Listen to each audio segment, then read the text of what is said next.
Hello, Namaskar. This is Firstpost and you're watching Vantage with me, Palki Sharma.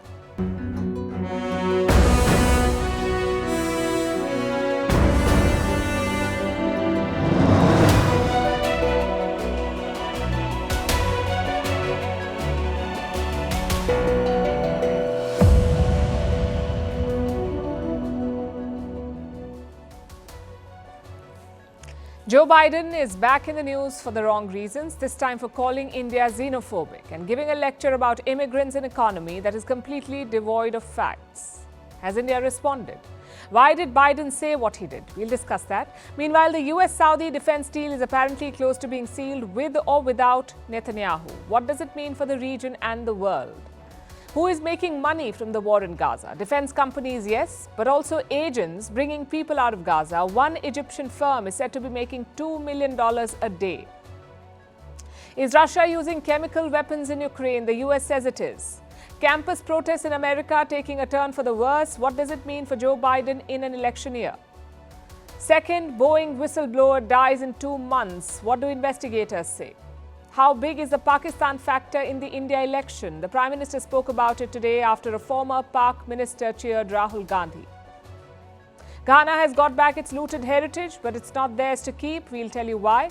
Floods in Kenya, evacuations in Masai Mara. We'll bring you the full report. And how much can you delegate to your AI avatar? Where do you draw the line? We'll discuss that. The headlines first.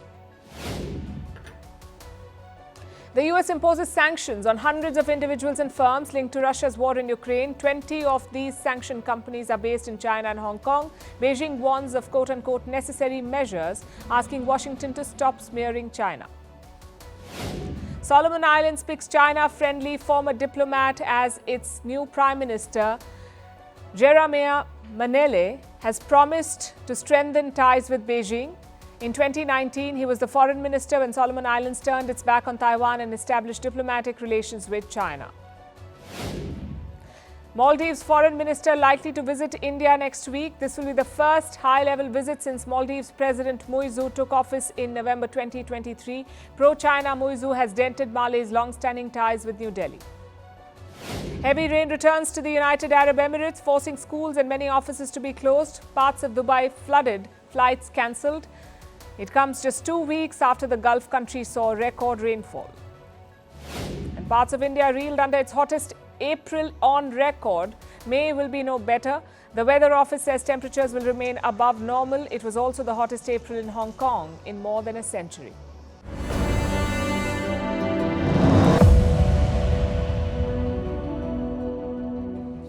Another week, another Biden special, and no, I do not mean policy, I mean goof up. It's campaign season in the United States of America, so we'll be hearing a lot from the president. And if it's anything like this, you will be entertained. On Wednesday, Biden was speaking at a fundraiser in Washington. He was talking about immigration. It's a major political issue in the US. Donald Trump advocates stricter rules on immigration. Joe Biden does not. He says immigrants are important to the US economy. But listen to how he defended his position. This is Joe Biden, I'm quoting. Why is China stalling so badly economically? Why is Japan having trouble? Why is Russia? Why is India? Because they're xenophobic. They don't want immigrants. Immigrants are what makes us strong.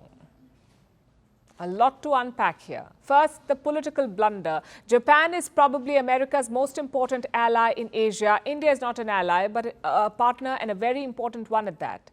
Washington has invested a lot in its relationship with New Delhi, yet what does Joe Biden do? Call both of them xenophobic in one sentence. Talk about a political masterstroke. Secondly, does Biden's theory make sense? In his country, perhaps it does. America's population has aged in the last decades. Many of them have left the workforce, so immigrants have plugged the gap. Let me show you some data. In 1996, immigrants made up less than 12% of the US workforce, and now more than 18%. It's a record high. There are more than 29 million foreign-born workers in the US, and what sort of work do they do? Everything, from management to services to construction. In fact, the US is often called the land of immigrants. So Biden is right about his country. But he made a crucial mistake. A mistake that lots of US politicians make. He thought America is the world. What's true in the US is true everywhere. That was his assumption, except it's not. Let's look at the three issues that Biden raised: need for immigrant workers, economic slowdown, and xenophobia. India's economy and demography are very different from the US. In India, 68% of the population is working age. It's much lower in the US. Only 59% native-born Americans are of working age. So India's problem is the opposite. We do not need foreign workers. We already have a large and young workforce. What we need is jobs for them. Which brings us to the second issue. What economic trouble is Joe Biden talking about? India's GDP grew by 8.4% in the third quarter of the last financial year. It's the fastest growing major economy in the world. Projections for the future also look good. The IMF is expecting India to grow by 6.5% in this financial year. That's 2024 to 2025. But now it has raised its projection from 6.5% to 6.8%. Compare this to other Asian economies. China is projected to grow by 4.6%. Japan could grow by 0.9%. And South Korea 2.3%. Now, don't get us wrong. India's economy faces a number of challenges. We need more reforms. We need more jobs and more investments. But immigration does not figure on anyone's list.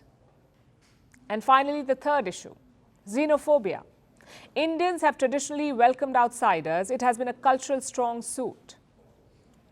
And that continues even today. India is home to around 5.2 million immigrants. They make up the 12th largest immigrant population in the world. And where did these people come from? Mostly the neighborhood, like Bangladesh, Nepal, Pakistan, and Sri Lanka.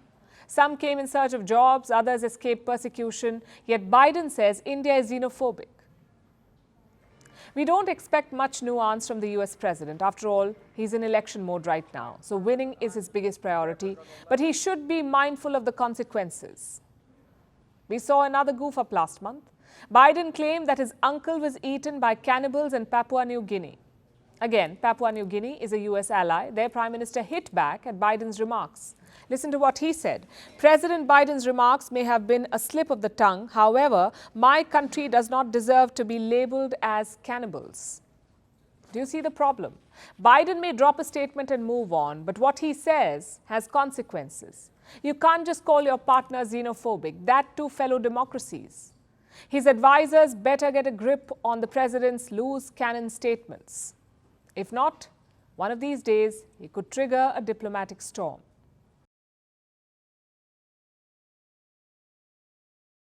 Meanwhile, in Saudi Arabia, the US seems to be making some headway. This is about the conflict in Gaza. Washington is hoping to get some help from Riyadh. In return, they've offered some incentives. It's an old proposal that they're looking to revive. A defense agreement. The deal will be between the US and Saudi Arabia. It may lead to normalization of ties between Israel and Saudi Arabia. Like I said, an old proposal. The negotiations started last year. But when Hamas attacked Israel in October, the talks were put on hold. Then in January this year, the US and Saudi Arabia resumed discussions. They were making decent progress, but now there seems to be a sense of urgency. The US wants to seal the deal as soon as possible, and Saudi Arabia is on board. Their foreign minister spoke about it earlier this week. He said they are, quote unquote, very close to a deal. And what is this deal? The Saudi kingdom will get US military protection. In return, Saudi Arabia will engage with Israel and take steps towards normalization. That is a broad outline. It may sound like a simple deal, but it's fraught with complications. For starters, Riyadh has a long wish list, both for Biden and Netanyahu. They want three things from America. Number one, advanced military weapons. Number two, American investments in high-tech spaces like artificial intelligence and quantum computing. And number three, nuclear technology. US help in developing a Saudi civilian nuclear program. That's what Riyadh wants. Washington finds these requests reasonable, so they'll most likely be accepted. The challenge comes with Israel. Saudi Arabia always had some demands from Israel, but now after the destruction in Gaza, the Saudis have raised the bar. This is their precondition for normalization. End the war in Gaza and spell out a path for Palestinian statehood. This is what Netanyahu must do. Saudi Arabia says it won't settle for anything less than this. I think on the bilateral agreements between the Kingdom and the US, we are very, very close. Most of the work has already been done. We have the broad outlines of what we think needs to happen on the Palestinian front. Obviously, from our perspective, when we've coordinated this closely with the Palestinians, it needs to be truly a pathway to a Palestinian state. So the question now is, will Netanyahu agree? There's a good chance he may not, and I'll tell you why. 3 months back, he met Antony Blinken, the US Secretary of State. Blinken shared the Saudi proposal with Netanyahu, including the demand for Palestinian statehood. And Netanyahu rejected it, apparently instantly. There is little to suggest that he's had a change of heart since. Even if he wants to, his coalition partners won't let him. They will bring his government down.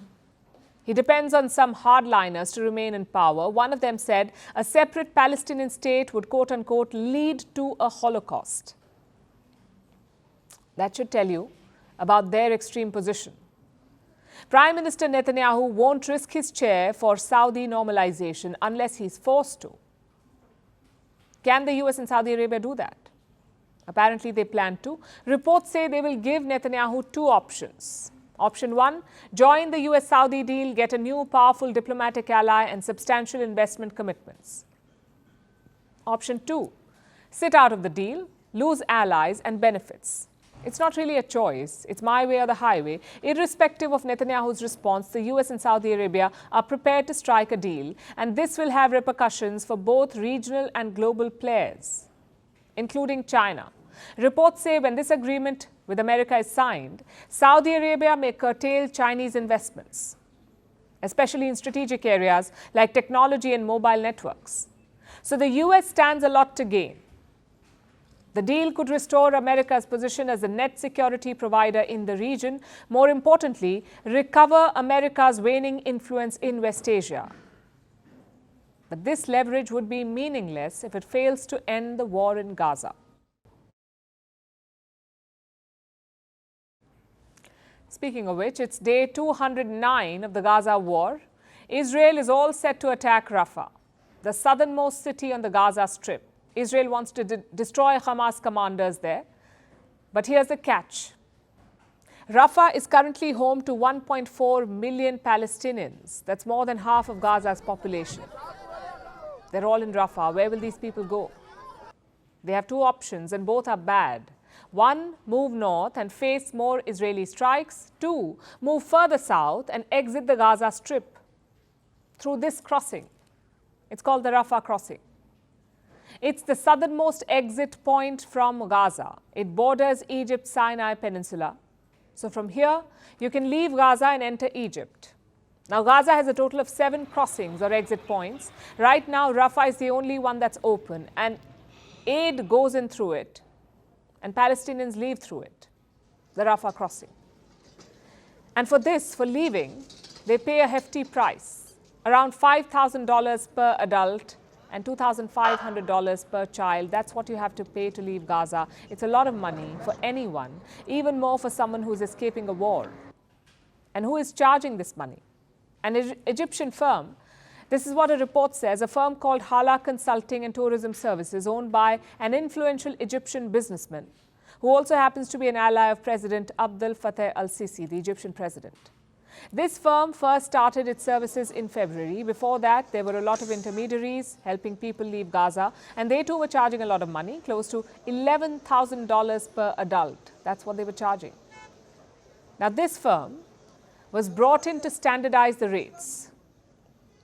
Its first so-called VIP service was in February this year, and now they have a monopoly over it. Anyone who wants to leave Gaza and enter Egypt must do so through this firm. Needless to say, their profits have skyrocketed. $21 million in February, $39 million in March, and $58 million in the month of April. So last month, the company is said to have earned an average of $2 million a day. At this rate, they'll earn close to $500 million by the end of this year. We can only hope that the war ends before that. Before the war, Hala charged people $350 to leave Gaza. Now they charge $5,000. That's a 14-fold increase. Cairo was asked about this profiteering, about companies making money off the misery of Gazans. It has rubbished all such reports. But there's no denying that the war economy is booming, and this Egyptian firm is not the only one benefiting. There are others smuggling humanitarian aid. Tons of aid is being sent into Gaza from all over the world. It is meant for the people trapped in the war zone. It's meant for ordinary citizens. But a lot of this aid is being smuggled. The most popular goods are said to be chicken and chocolates. 1 unit of chicken is being sold for $18. Sometimes it goes up to $22. Then there are chocolates. The packet says humanitarian aid, but it's still being sold on the black market. These markets are controlled by Palestinian gangs. They use muscle power. They offer warehouses to NGOs and protection to aid trucks. In exchange, they siphon off the aid. Some even steal from homes.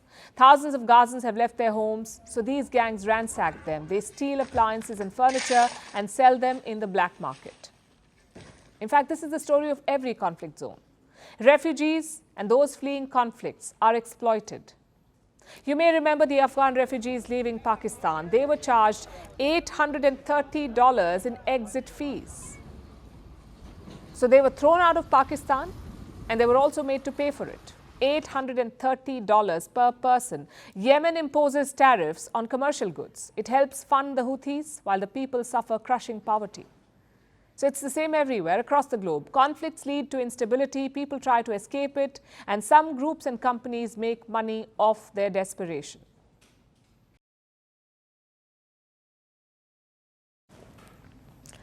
Now to news from the other war, the war in Ukraine. There have been some new developments there. The US has made new allegations against Russia.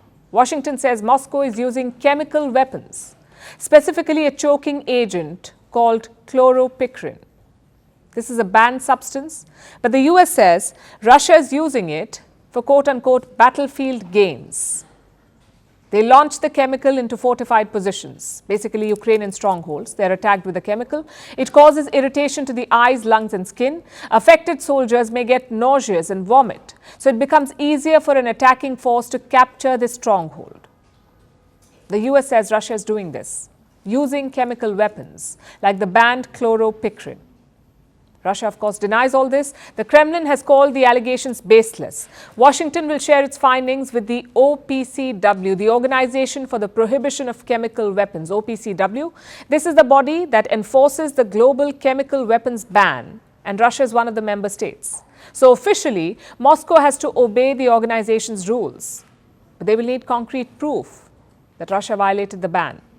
And we'll have to wait till they come out with their own assessment.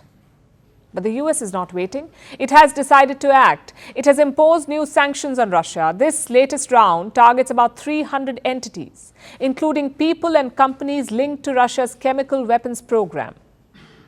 And that's not all. The US has also taken a shot at China, at Chinese companies that help Russia evade sanctions.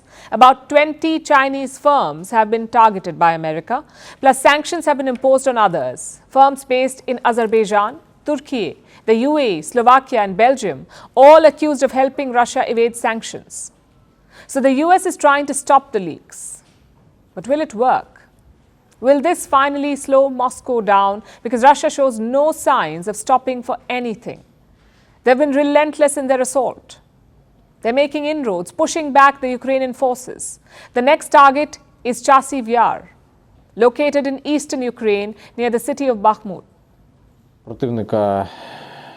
They suffer big losses. Our troops kill a lot of them. But I have to emphasize that the enemy has a lot of UAVs that significantly impact the situation here. I hope we receive artillery shells soon. This can really change the situation. The Ukrainians are waiting for Western weapons. The supplies had dried up for a while because the US Congress was too busy playing politics. In the meantime, Russia took advantage of the situation and pushed further into Ukrainian territory. They now have Chasiv Yar surrounded. And reports say they want the city to fall soon, by next week, in time for Russia's Victory Day celebrations on the 9th of May. That's when Russia celebrates its victory over Germany during Second World War. Moscow wants to announce the fall of Chasiv Yar on the same day. But this small city is not Russia's only target. Moscow is also attacking Odessa, a port city on the Black Sea. It has been hit 3 times this week. on 3 consecutive days. On Monday, a Russian missile struck an educational institution in Odessa. 4 people were killed, 28 others were injured. There was another attack on Tuesday, and on Wednesday, a missile hit a postal depot in Odessa. Ukraine released footage of the area in flames. They say 8 people have been killed this week alone. So Odessa has been a constant target since the war began. Odessa's port makes it invaluable to Ukraine.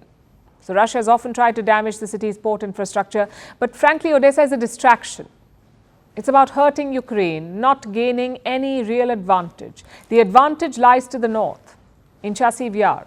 That seems to be where the next phase of the Ukraine war will play out.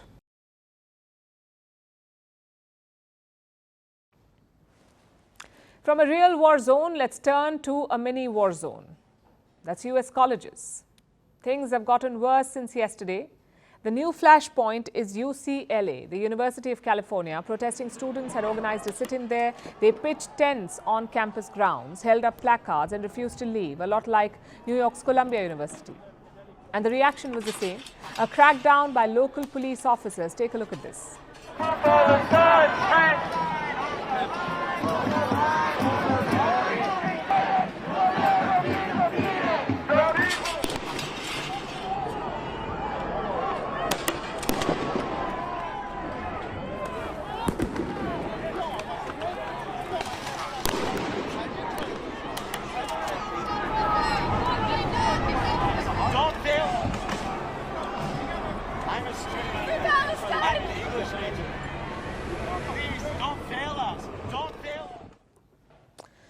How about that? Flash bangs inside a college campus. UCLA had issued an alert before police action, so some students had left the campus. Those who remained were arrested. You can debate the tactics used by the cops, but honestly, they seem to have had little choice. This week, 2 rival protest groups had clashed at UCLA, pro-Palestine and pro-Israel groups. A lot of students were injured. Some of them had to be hospitalized, so the authorities could not stand by and watch. They had to intervene. Having said that, this police action is a temporary fix. It will not address the root issue, the issue of distrust between pro-Palestine and pro-Israel protesters. Listen to this student at UCLA. The life-threatening assault we faced last night is nothing less than a horrifying, despicable act of terror. For over 7 hours, Zionist aggressors hurled gas canisters, sprayed pepper spray, and threw fireworks and bricks into our encampment. They broke our barriers repeatedly, clearly in an attempt to kill our community. Notice the words used: act of terror, Zionist aggressors, an attempt to kill. None of this suggests an imminent de-escalation. So what's the way forward? Well, this is where leadership is important. Politicians can make or break such moments, but can US politicians rise to the challenge? Let's look at both the camps. President Joe Biden was not saying much. He gave a statement last month when the protest broke out. He said both sides have a point, both the pro-Israel and the pro-Palestine camps. And that statement was on April 22nd. After that, there's been silence. He spoke about semiconductors, he cracked jokes at the White House dinner, and he called his allies xenophobic, but no comment on the college protests until a short while back. Biden delivered an emergency address on the situation. He said peaceful protest is allowed, but violent protests are not. Listen in. In moments like this, there are always those who rush in to score political points. But this isn't a moment for politics. It's a moment for clarity. So let me be clear. Peaceful protest in America. Violent protest is not protected. Peaceful protest is. It's against the law when violence occurs. Destroying property is not a peaceful protest. It's against the law. Vandalism, trespassing, breaking windows, shutting down campuses, forcing the cancellation of classes and graduations. None of this is a peaceful protest.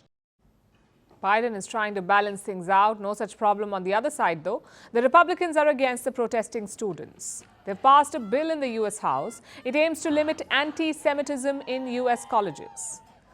But critics say it does a lot more, that it could muzzle criticism of Israel as well. And Donald Trump is loving all of this. He's pitched himself as the law and order president. So this is right down his alley. Listen to how Trump described the crackdown in New York. They went into one of the big buildings, a beautiful landmark building. Boy, they got the hell beat out of it last night. You know, you're supposed to take care of those buildings. It took a beating. But the police came in, and in exactly 2 hours, everything was over. It was a beautiful thing to watch. New York's finest.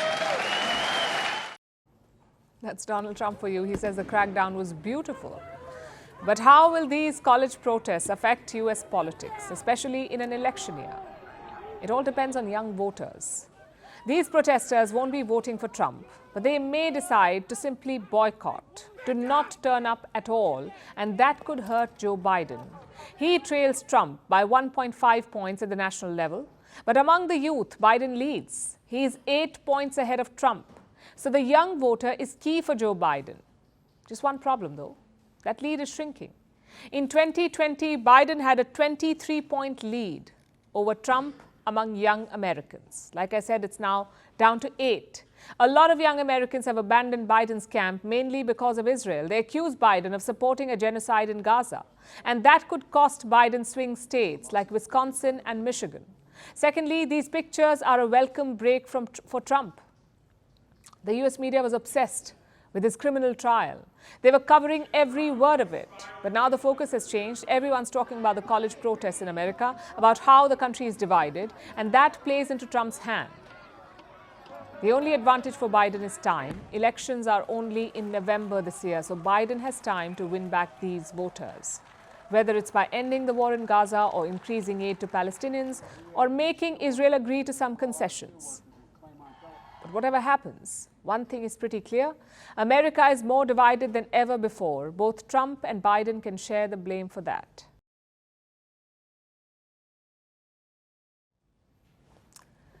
Our next story is about Boeing. Another Boeing-linked whistleblower has died, a man named Joshua Dean. The death was due to a sudden infection.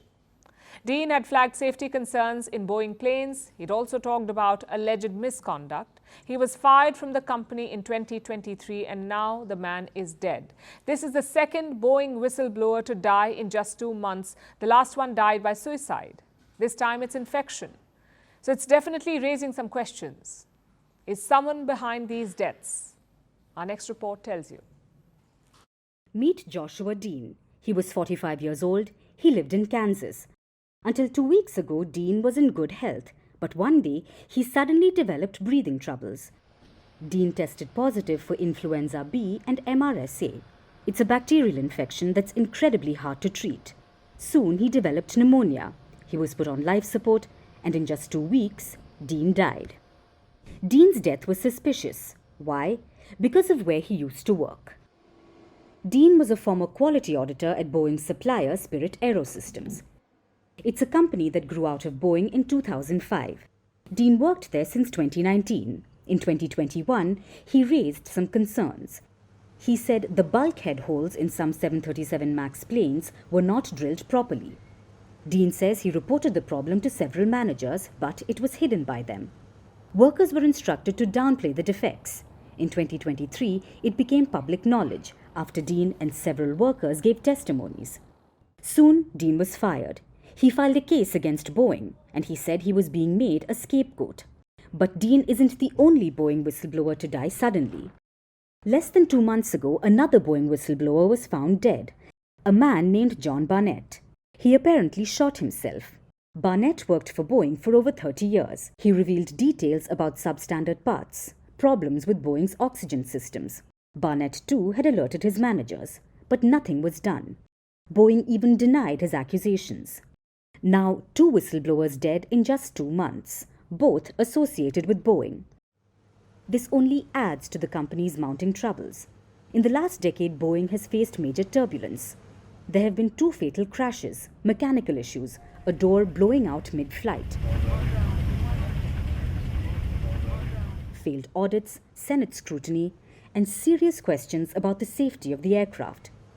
The last thing Boeing needs is this. But the company can't seem to escape controversy.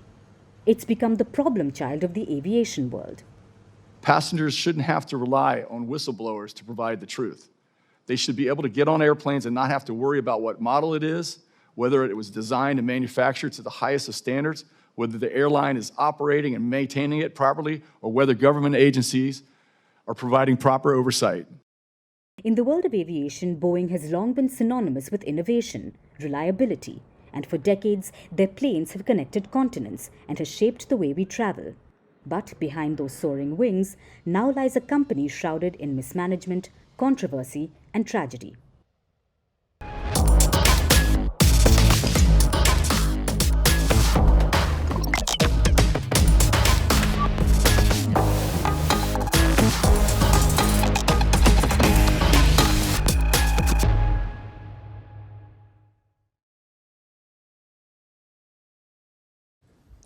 Every Indian election has a few ingredients: appeals to caste, appeals to religion, some high-octane campaigning, and finally, Pakistan.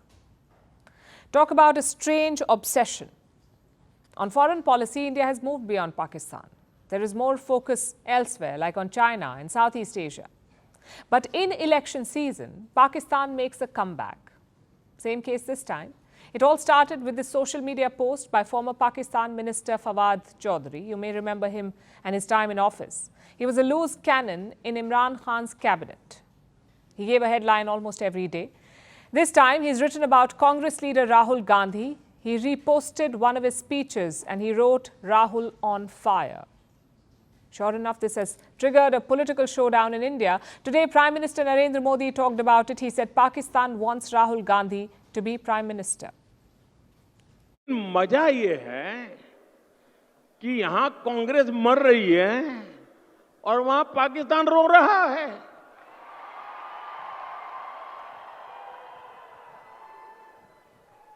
आपको पता चला होगा, कांग्रेस के लिए अब पाकिस्तानी नेता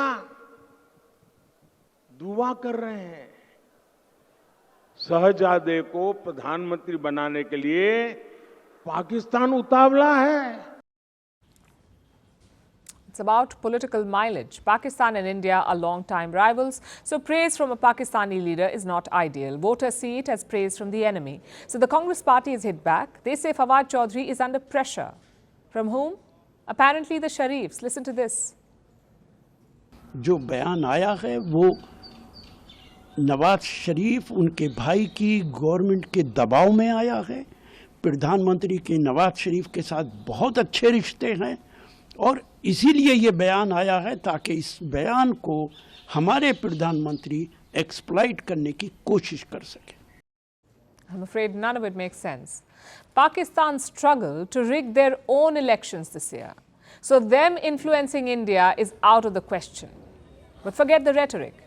This controversy does raise a bigger question. What role does Pakistan play in India's general elections? In the past, a big one. For many decades, Pakistan was India's biggest strategic threat. We fought 3 wars. We had a nuclear arms race, so politicians talked a lot about Pakistan, about how they would address this problematic neighbor. Let me show you the BJP's manifesto from 1999. This was right after the Kargil war, so the introduction is Pakistan heavy. The BJP promised to defend India and its armed forces. In 2004, the tone changed. The war was behind both countries. Peace was on the government's agenda, so the 2004 manifesto promised more dialogue with Pakistan. In 2014, Prime Minister Modi entered the picture. He said terror and talks cannot go hand in hand. In 2019, the BJP manifesto barely talked about Pakistan, just a reference to refugees from erstwhile East Pakistan, nothing more. But Pakistani terrorism remained a major issue. The Pulwama attacks had happened in February that year. So national security dominated conversations, which brings us to 2024. The BJP's manifesto mentions Pakistan just once. A promise to build infrastructure along the Indo-Pakistan border. That's it. It tells you how the conversation has changed. What about the Congress party? Same thing.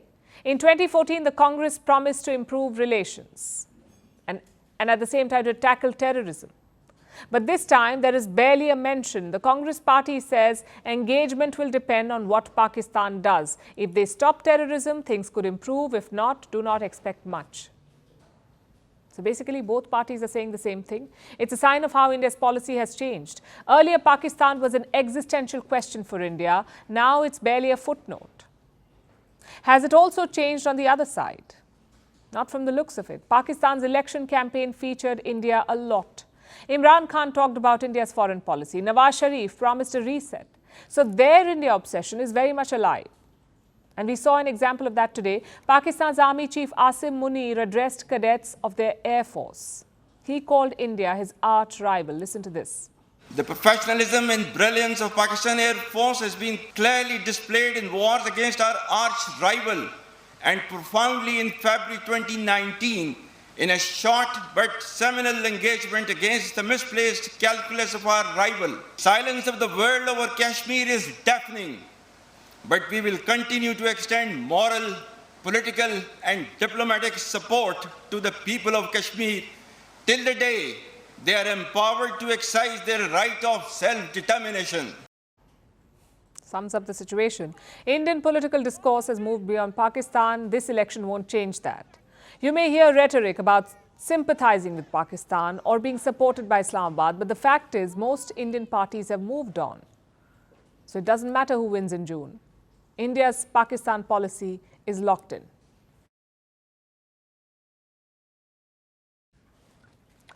Our next story is from Africa, from Ghana in the West. Yesterday was a big day for many in the country. Some of their long-lost treasures came home. 32 artifacts are back in Ghana, gold relics that once belonged to royalty. They're considered crown jewels. Most were looted about 150 years ago by British colonizers. 2 museums in the UK have had them for years. No surprise that one of them was a British museum. So for 150 years, the people of Ghana could not see their own heritage. Their crown jewels were held in London. It's something Indians understand all too well. Ghana is lucky though. Its artifacts are finally back home. But there's a catch. This is a loan. The museums are not permanently returning the treasures. They've only sent them to Ghana for 3 years. Here's our report.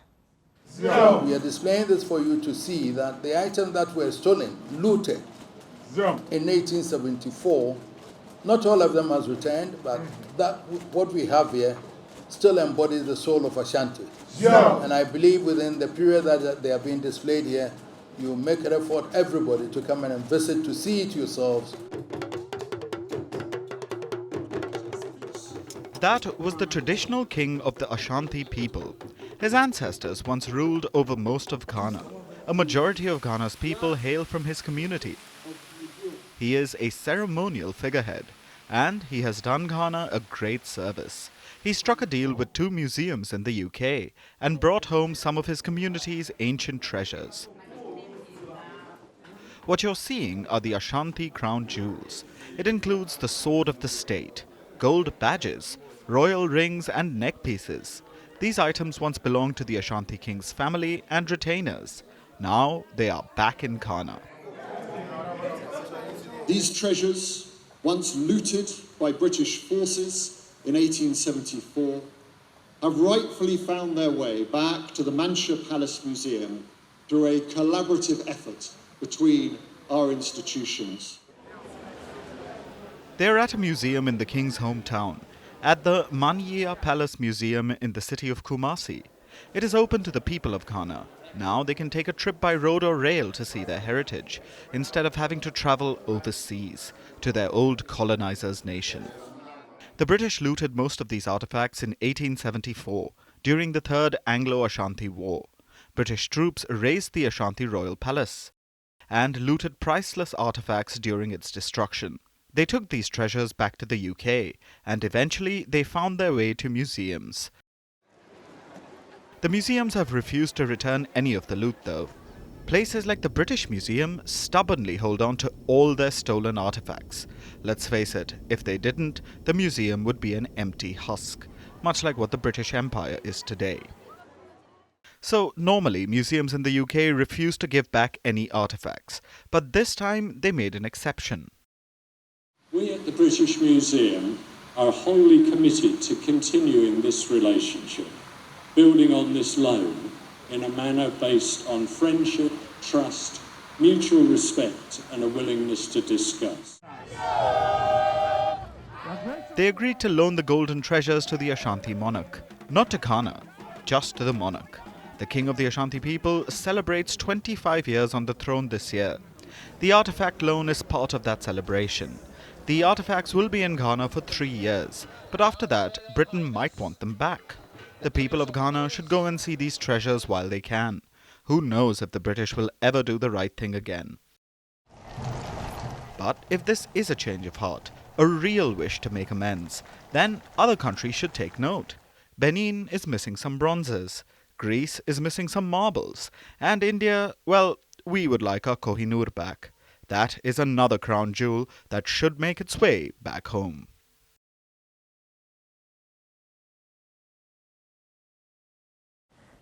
What does it take to become a government spokesperson? If you're in Ukraine, you don't even have to be human. Welcome to the future. We would like you to meet Victoria. Шановні представники ЗМІ та громадськості, вітаю вас. My name is Victoria Shi. I was created by the Ministry of Foreign Affairs of Ukraine with the use of AI technology in order to quickly and efficiently inform you about consular issues. I'm a digital person, meaning the text you hear has not been read by a real person. Artificial intelligence did it. Не зачитувала реальна людина. She overclarified herself already, but let's explain. This is Ukraine's first digital spokesperson. She looks human. Her likeness is based on a Ukrainian singer. She gesticulates with her hands and moves her head while speaking, so she seems almost real. But she's been created by artificial intelligence. Her image is AI generated. What she says will be written by humans. So hopefully she won't hallucinate during a press conference and turn into a viral TikTok. But that aside, what is her purpose?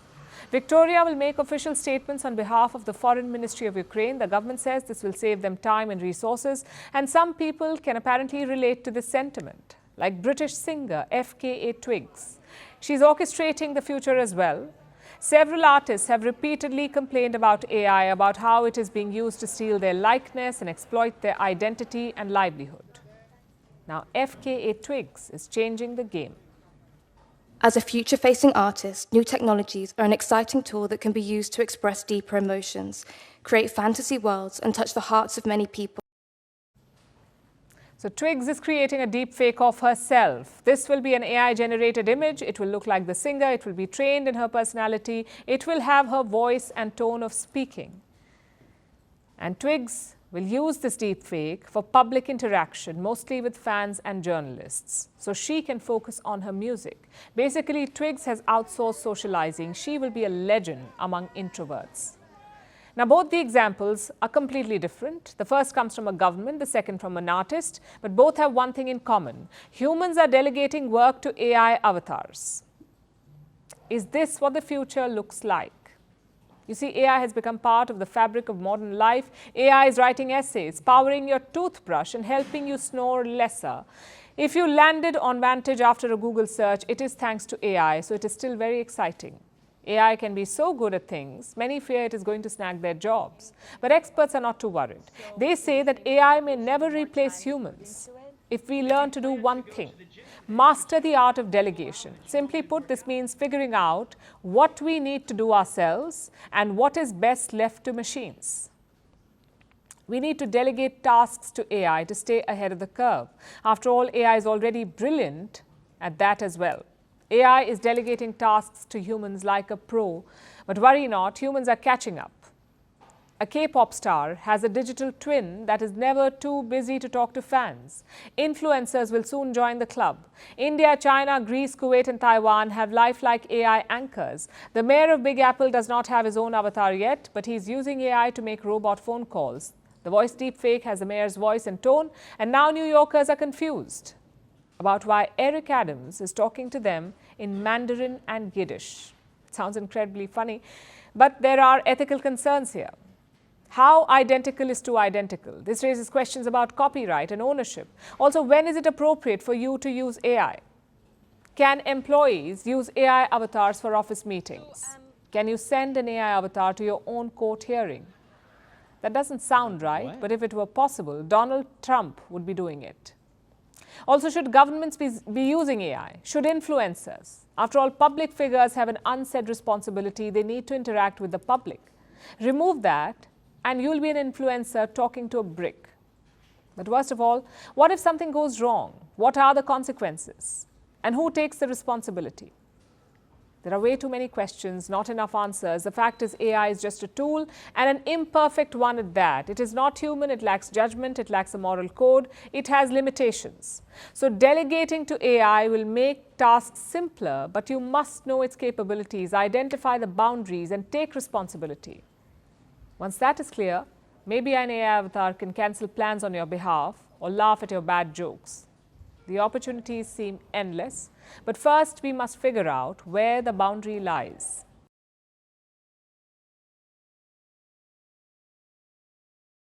The story tonight comes from Kenya. Since March, devastating floods have killed hundreds of people there and displaced tens of thousands more. Homes, roads, bridges have all been destroyed, and the situation does not seem to be improving. Yesterday, a river broke its bank and overflowed into Masai Mara. It is one of Africa's greatest wildlife national reserves. Now, many parts of the reserve are inundated. About 90 people have been rescued so far, but it's not clear how many are still trapped. Here's a report. On Wednesday, amid torrential rainfall, Kenya's Talek River broke its banks. It overflowed into Masai Mara, one of Africa's most popular wildlife reserves. Now, parts of the reserve are inundated. Masai Mara is a tourist hotspot in Kenya, and many of its camps have been flooded. So far, 90 tourists and staff have been evacuated. It's unclear how many people remain in the reserve, but there are fears that animals have been swept away. This raging flood has only added to Kenya's woes. Its rainy season started in mid-March. Since then, torrential rainfall has caused flooding and landslides. At least 188 people have been killed. At least 30,000 more have been displaced. My wife and I were asleep, and so were the children. My wife abruptly woke up after she heard a loud bang. She got out of the bed and rushed to go and find out what was happening. So I followed her. The raging water came from behind the house. It sounded like a bomb. Immediately, the water swept us away. I regained consciousness in the morning, naked and on top of an uprooted tree log. Homes, bridges and roads are all destroyed. There is heavy damage to other key economic resources as well, including crops and livestock. People who lived off small businesses like avocado farms have lost their livelihoods. On Tuesday, President William Ruto amped up his efforts. He ordered the military to join the rescue operations. In Nairobi and all over the country, we do not want to keep losing the lives of our citizens.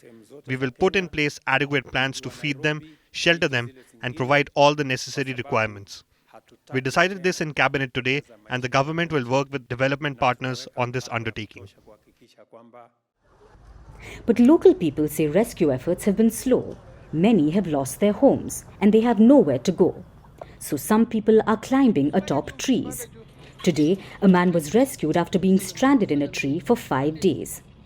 Locals also say they lack equipment to dig through the debris and look for bodies. We have been searching with our bare hands unsuccessfully, but the smell concentrated around here makes us believe that she may be buried underneath here somewhere. We are asking for help from the government, any kind of help so that we may be able to find the bodies of our loved ones. There's no relief in sight. According to the Meteorological Department, more rain is expected. So it looks like this deadly deluge is not being washed away anytime soon. And now it's time for Vantage shots, images that tell the story. In Georgia, police and protesters clash over the controversial Foreign Agents Bill. In Indonesia, a volcano eruption has destroyed nearby houses. And in Paris, chefs reveal over 500 recipes that will feed 15,000 athletes participating in the Olympics. Finally, we are taking you back in history. On this day in 2011, Osama bin Laden was killed in Pakistan. US Navy SEALs shot the Al-Qaeda founder in his compound in Abbottabad. The raid was approved by US President Barack Obama. Bin Laden's compound was just kilometers away from a Pakistani military academy. We are leaving you on that note. Thanks for watching. We'll see you tomorrow.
Weißt